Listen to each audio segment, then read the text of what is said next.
Bonjour à tous et bienvenue à Eyncourt et plus précisément à la ferme du Gassy.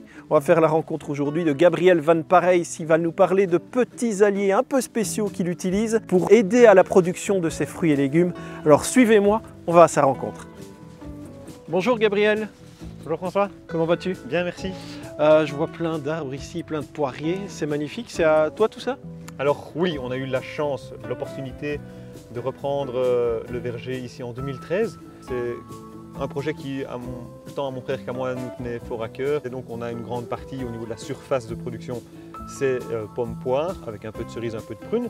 Et puis on a tout l'aspect maraîchage. Ce qui fait que tout au long de l'année, on est occupé du 1er janvier au 31 décembre. Ça demande une gestion quotidienne, une observation jour après jour des fruitiers, de savoir s'il y a un ravageur présent. On parle du puceron en priorité parce qu'il pique dans le feuillage, dans les jeunes feuilles, et il injecte un venin, un poison qui fait qu'on a des fruits déformés de petit calibre, et ça sur au minimum 2 saisons.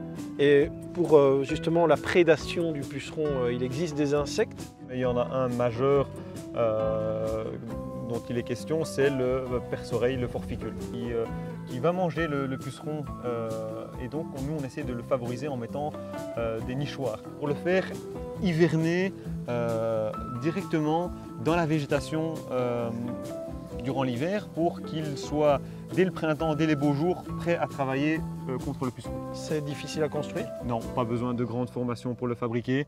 Tu me montres? Oui, allons-y. Allez, super. Il faut des bambous. Alors le bambou a l'avantage d'avoir toutes des cavités, donc il est creux à différents endroits. J'ai déjà prédécoupé les bambous à une trentaine de centimètres. Ils peuvent être plus courts, plus longs.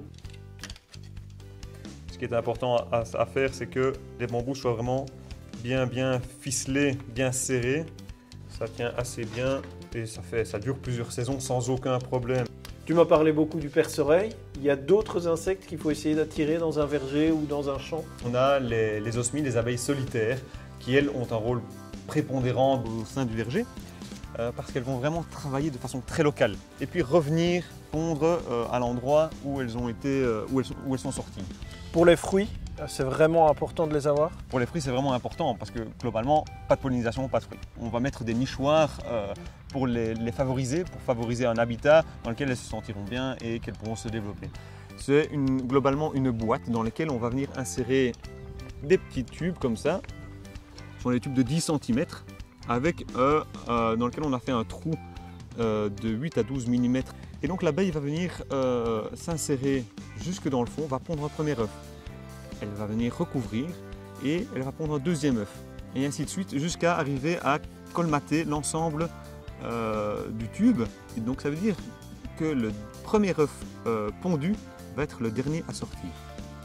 Merci beaucoup Gabriel. Avec ça maintenant je sais comment attirer les insectes prédateurs mais aussi les abeilles solitaires. En attendant, je vois que sur tes arbres il y a déjà des fleurs, il y en a même qui ont fini leur floraison. J'imagine que le gros du boulot il commence pour toi. Effectivement, le choix que nous avons fait, c'est la vente en direct aux particuliers, proposer aux clients toutes les étapes pour retrouver le produit fini sur les étals et puis dans leur assiette.